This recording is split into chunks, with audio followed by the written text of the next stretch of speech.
tayo sa loob. Bigla lang pong naputol. Kasi may naman. Sabi, nakakaawa daw yung na-encounter nila kasi yung right hand ni Commander dyan. Yung nagbibiro sa radyo. Yung nagano. Hello, what's up mga kapinunong Gabriel Espurino. So ngayong araw mga ka-idol,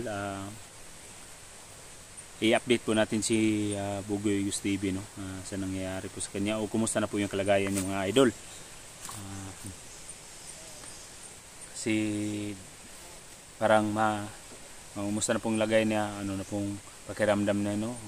Nag-okay na ba yung mga sugat niya, yung bugbog niya. Kasi dinala po namin to sa clinic, sa center.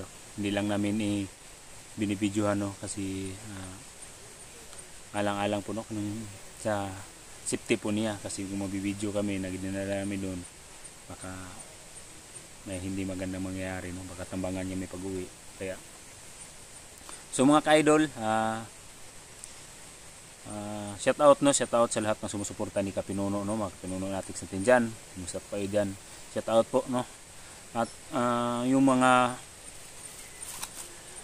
supporters natin dyan, no, nasa Israel, manalangin po tayo, no? Kung malapit kayo sa Israel, kung nandyan kayo sa Israel, manalangin po tayo, no? Sana po mga ka-idol, mga Kapinuno natin dyan, na safety din kayo, malayo po kayo sa digmaan dyan. So ngayon mga ka-idol, bibisitahin natin, no? Si Bugoy, kukumustahin natin ang kalagayan niya mga ka-idol.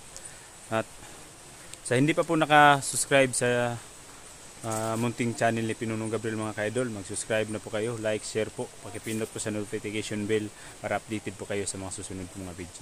So, tara! So mga ka-idol, kasama ko ngayon, no, si Art Adventure. Kami muna ang dalawa ngayon. So, ito po, si Pare Art mga ka-idol.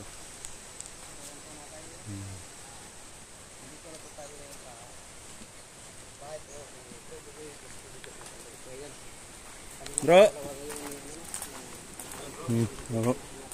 maayong hapon. Kumusta naman ka, bro? Bro, gandang araw, bro. Kumusta naman kalagayan natin ngayon? Kumusta nang kalagayan natin? Kumusta ang lagay natin? Bitay pa rin? Bitay pa rin. So mga ka-idol, yung inaabangan nyo talaga na ma-update natin si Bro Bugoy, no? Ano po? Yung Gawa tayo ng video mga kabugoy ba? May ma-upload mo ng bayad content. Yan mga ka-idol, may ano pa, mga kunting galos So andito ngayon sila Art. mga ka-idol. Sila yung upload sa akin. bro, okay nang yung mga pasa mo sa mukha? Okay na to. Medyo ano lang, nilagyan ko ng gamot. Mas malala. Yung sa kuan bro, yung sa katawan mo, yung binugbog ka ba? Okay na to. Okay na yung gano'n. Magalaw-galaw ko naman. Hindi naman masyadong sakit. At saka ano na ako ng mga Pain reliever. pain reliever. Hindi na ako nagpa-doktor. Yung mga gamot, nag-take na ka, nag-inom kag tambal yan. Anak gyud ay. Ngayon lang, hindi na ako nag-inom. Kasi medyo magaling na. Naligo na ako kanina umaga. So ito yung pinsala. Ano lang, kita niyo yung medyo may pula. Gamot yan. Sweetie ba? Sweetie. So yun. So, Grabe. Sana hindi maging magkuha. bro, may tanong ako sa iyo, bro. Nung tinangay ka nila Commander Nanay, ano ba ang mga sitwasyon doon sa loob? May naalala ka ba doon? Nakikita mo? Marami ba? Marami talaga doon. Ang dami. Yung pinakasalbahe talaga yung isang grupo. Yung grupo niya, tinatawag nilang Commander Jan. Pero yung si Commander Jan, hindi ko pa talaga Nakikita. Kung ano talagang buong pagkatao niya. Kasi naasar na din si Commander Nanay noon kasi ang gusto ni Commander Nanay, bali, ibigay na lang ako sa kanila. Kaya pinapapunta yung pauwahan ni Commander Jan. Saka kang Yun talaga. Si Commander Nanay, hindi talaga yun ang nagbugbog sa akin. Ang nagbugbog sa akin yung pauwahan ni Commander Jan. Yung right hand ni Commander Jan. Nung nagbibiro sa radyo. Mm. Nung nagano. So ganito kasi bro, yung pag-i-explore po namin, marami kami na salubong, marami kami na nasagupa, yung paghahanap namin sa iyo. Ibang-ibang mga tao, iba't marami din. Hindi ko na sa lahat ng mga ka-exploran ba, yung mga ibang lugar na pinasok namin doon sa Didli Mountain. Yun, nakikita kami na may mga mataas na buhok, mga malakas na mga high power para lang yung mga baril na doon. No? Yun ang mga tauhan ni Commander dyan. Yun ang pinapadala dito. Doon sa ano. Kasi, si Commander Nanay kasi, na tumatawag si Commander Nanay na dapat pumunta na si Commander dyan doon. Sobrang busy na Commander dyan. Tapos, sabi ni Commander dyan na may papuntahin ako dyan. Sila nang bahala pero huwag kayong mag-desisyon pag kasi nanggaling daw sa may Commander dyan ang desisyon. So si Commander Nanay parang nakasar na rin sa kanya gawa ng bakit tauhan lang tapos salbahis ko ito yung pinsala ko ito sa kanya Yung right hand hindi ko talaga makalimutan kahit mag-wig pa yun hindi ko makalimutan. So nakita mo talaga yung mukha niya. Medyo malaking Bro, sa palagay mo bro, yung palagi nakatali ka Commander Nanay, yung nakatali yung pulang damit ba? Siguro yung nagbibigay ng protection sa kanya, no? Siguro bro, kasi mag-usap-usap sila doon. Sabi, nakakaawa daw yung na-encounter nila kasi hindi raw maano yung bala. Isip-isip ko baka yung kasama nito. Kasi naawa daw sila kasi tatalab yung balas kanila. Nagsasayang lang daw kayo ng bala. Parang ganun ba? Oo, totoo yan bro. Kasi yung salubong namin, yung naka-encuentro namin, parang hindi nilang iniinda yung mga bala namin ba? Tatayo lang at tatayo ba? Naalala ko ang ano ko ngayon sa touchscreen. Ano ba nangyari? Pinuntahan niyo si Commander Dante? Oo, pinuntahan namin si Commander Dante. Ang nangyari, hindi papayag si B-Boy. Ang sinabi ni B-Boy sa amin, kuya, uncle or sir, maawa daw, maluoy daw may sa iyang papa. Huwag sa ilaha, kung maunsa daw yung mahitabo, kung ano daw mangyayari sa kanyang ama, kay Commander Dante, paano na daw sila? Paano na daw sila?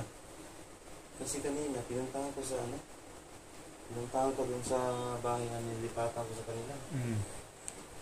Wala naman tao doon. Pati si yung pare ko, wala doon. Sabi ng kapitbahay, umalis daw yung kumpare ko.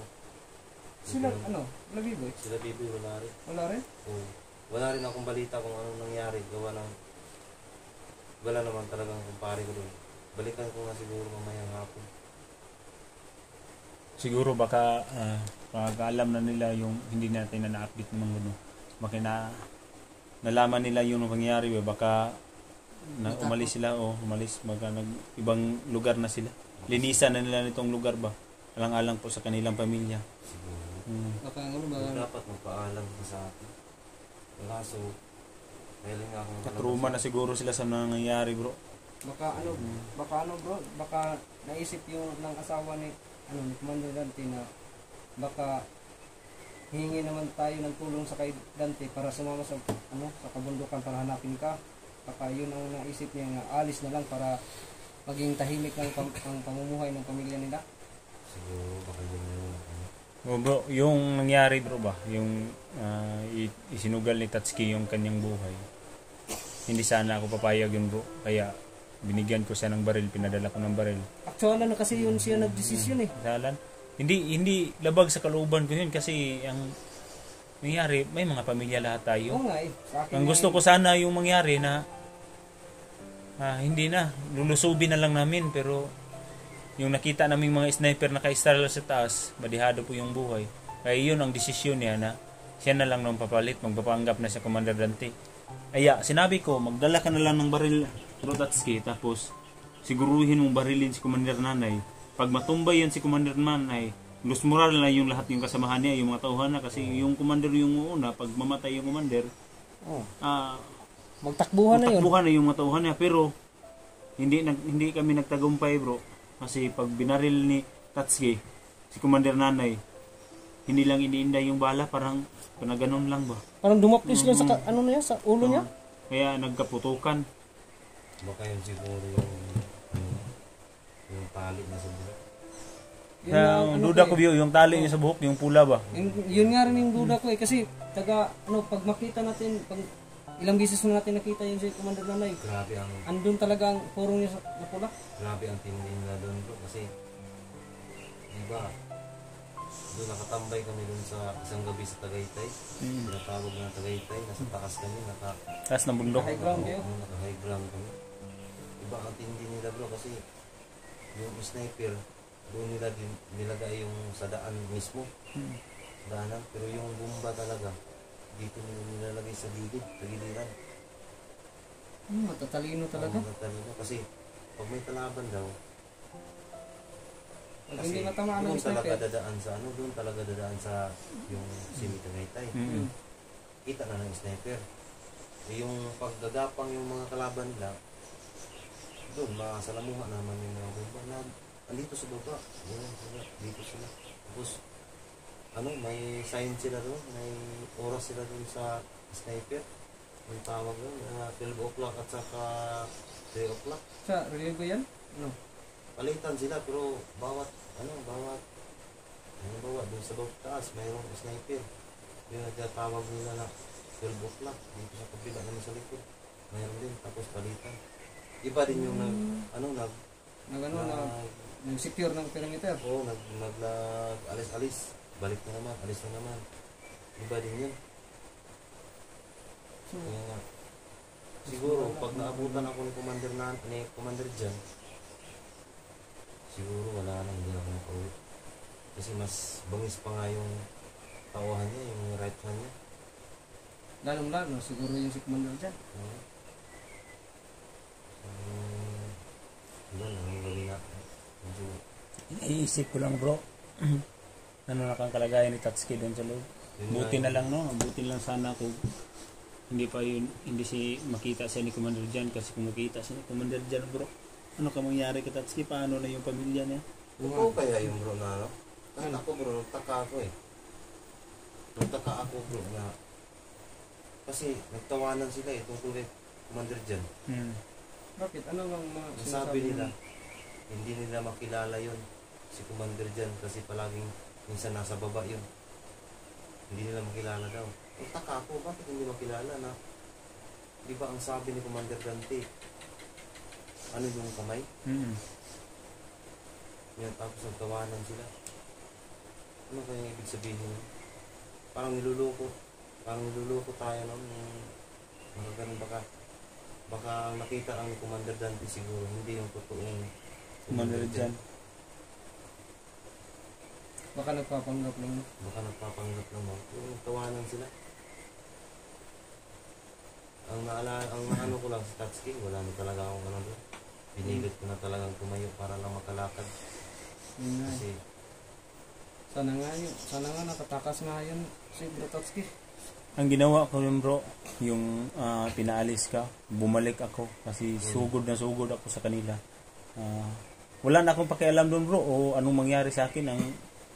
Ang inisip ko lang yung kapakanan ni Tatsuki, linusob ko, binalikan ko, nagtartan ko yung mga kalaban, pero wala talaga akong magawa kasi hindi sila tinatablan ng bala. Muntik na sana akong mahuli noon, pero buti na lang nagamit ko yung tagulilong ko. Kung hindi ko yung nagamit bro, patay talaga ako. yun.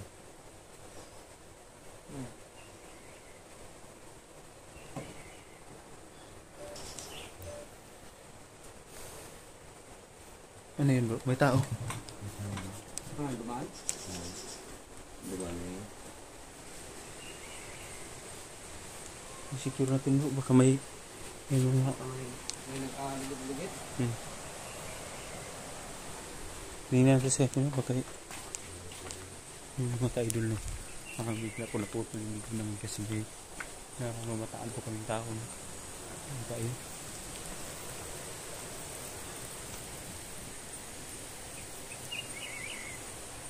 Parang may nagmamanman po ba?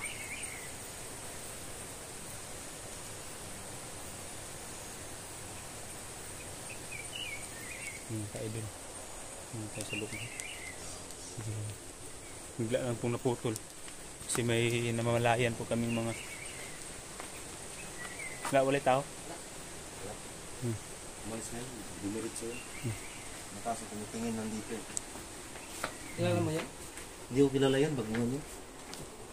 Baka may nagmumonitor sa atin na dito. Sige, mag-iingat lang tayo. Tapos dito. Ang galaw sila dito. Kaya nga po, palagi nga ako nagtatakip ng mukha para sa kaligtasan ng pamilya ko. Yo, balikan natin yun bro. Ang pagkataka siguro bro, yung mga lahat ng mga lakad natin, monitor no, kasi sabi mo, narinig mo, si Commander dyan nandun sa baba. Oo. Pero mas marami pa siguro nagmumonitor sa atin bro. Marami siguro yung galamay dito sa Marami Kapatagan. lang galamay. Dito sa bayan ba? Ang uwian nila lahat bro, yung Didli Mountain, yung pinakakatakutan na bundok. Grabe bro. Di ba doon ka dinala sa Didli Mountain? Oo. Grabe doon bro. Mayroong dumating doon na ano, na ilan sako ng bigas. Saka mga pagkain. Kaya pala hindi talaga nanghingi ang pagkain niya. Baka yun yung mga narinig natin mga ano bro, yung motor ba? Oo. No? Yung may narinig kami ng mga motor na paakyat sa bundok Paakyat? ba? Mga ilang motor din yun. Paakyat ng bundok. Ang daming sako-sako talaga yung bigas. Tapos yung mga karton pa na ano, ulam siguro yun. Ano? Grabe yun. May nagsusupply pala sa kanila, no? Parang mayroon nga nagsusupply. Kasi nabalitaan ko, nakita ko na lang ng ano. Medyo nangahakot na sila ng bigas. Kaya pala siguro, hindi nangyayari sa akin ng bigas. Kaya ang gusto ko talaga nila si Commander Dante talagang palit sa akin. Kasi daw, may maraming alam. Baka yun ang kinakatakutan ni Commander Dante. Baka balikan siya, kaya umalis na lang sila ng umikas sila mag-ingat. Nung nag-update kasi ako kay Commander Dante, may nagsabi kasi sa akin na siya ang pinaka-Luis na commander. May dala din siyang tauhan. Ang problema Pero pinakababa siya. Oo, kapag binutusan siya, yun, kaya swito siya sa lahat ng mga lugar kung saan banda ang mga puta. Nakita niya yung pag-rescue natin sa'yo? Dati. Di ba alam niya yung dito. Danan, Oo, at yung mga kurutang kung saan. Pinakakampo talaga. Diba sinama na natin yun. Pero bro, kung gumaling ka na bro, explore na tayo, sama ka na may para kaya hanapin natin sa Tatsuki kasi nag-alala talaga ako ka Tatsuki. Ano talaga ako bro, nagsipag talaga akong magaling na agad kasi para makatulong na naman kay Tatsuki. Kasi siya yung sakripisyo. Pinilit ko talaga na okay talaga, pero wala namang ano, ito na lang, medyo may kunting ano na lang, kunting ano, Pasa. kunti lang yan, Mawawala rin yun. mawawala din yan. Kumusta sila mo kung at sila Rudy? Yun bro, sila mo kung Rudy at Sarge. Si Sarge. Tumulong yun. Tumulong sila sa pagligtas sa iyo. Ngayon hindi namin sila makuan kasi may mga importante silang mga ginagawa ba. Malakad. Kaya nagsisikap lang kami no na kahit kami lang muna ni Pare Art para lang po sa kasi maraming nagtatanong kung ano lang pala. Ano na nangyari sa iyo? Maraming nagtatanong. Kagabi nag-live ako kagabi. Nag-live na talaga ako kagabi kahit may hina ako. Para lang makita ko sa mga viewers na okay ako. Oo. Sinabihan ko doon na yung mga kasamahan ng hunter sa atin na kila, busy din yan. Kasi naghahanap ng Tatsuki. Minsan yung iba nun, hindi umuwi. Kagaya sa inyo, nag-explore kayo palagi. So, salamat sa kasi oras. hindi namin matiyas na hindi nanapin yung si Tatsuki. Oo, kahit ako nga minsan nga. Sakit sa kaluban namin yung ginawa niya na ano. Nalimpungatan ako pag nag-ano siya, anong tawag yan? Nagkuhan para lang mailigtas ka. Oo nga. Nagsakripisyo. Sacrifice talaga yung ginagawa niya. Sige lang, baka bukas makapag-explore na ako nito. Okay bro, ang ganito bro, pag maging okay ka na, full force tayo, bumalik sa bundok para mailigtas natin yun si... yun ang pinakamagandang gawin bro. Hindi natin to patatagalin. Mag-update ka na lang sa amin bukas kung okay ka na. Lulusob tayo sa bundok. Sige. Tama yun. Sige bro. Umaga tayo. Pwede lang sana, baka umaga. Sige. Umaga tayo para Kaya naman sana. Sige mga ka-idol, no? Yung inihiling nyo na kumustahin natin, i-update natin si Bugoy at ngayon na-update na natin. At salamat po sa Panginoon no, na medyo okay na po si Bugoy. Sana po patuloy na po ang paggagaling sa kanyang mga sa katawan niya at sa mga bugbog at sa mga pasa niya sa katawan. So mga ka-idol, salamat po no sa papanood po sa aming mga video. Abangan po ang mga next video po namin.